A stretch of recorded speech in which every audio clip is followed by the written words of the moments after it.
The next case study we have here is about the mining reliability.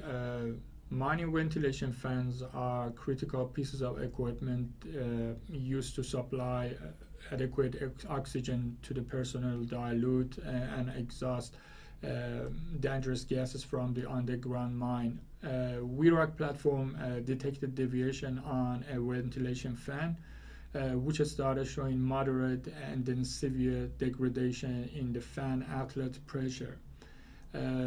Shortly following the outlet pressure degradation, the fan started showing severe degradation on the fan vane position feedback, which is the representative of the actual vane position.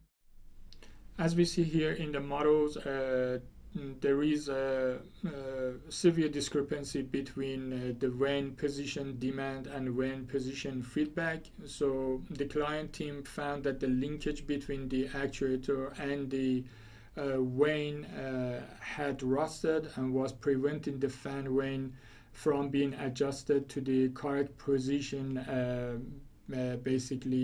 requested by the vane position demand. Maintenance personnel ordered the replacement parts and planned a shutdown to replace the faulty part. After replacing the faulty linkage, the ventilation fan went back into the normal operation, and client estimated the saving of $700,000 US for this incident.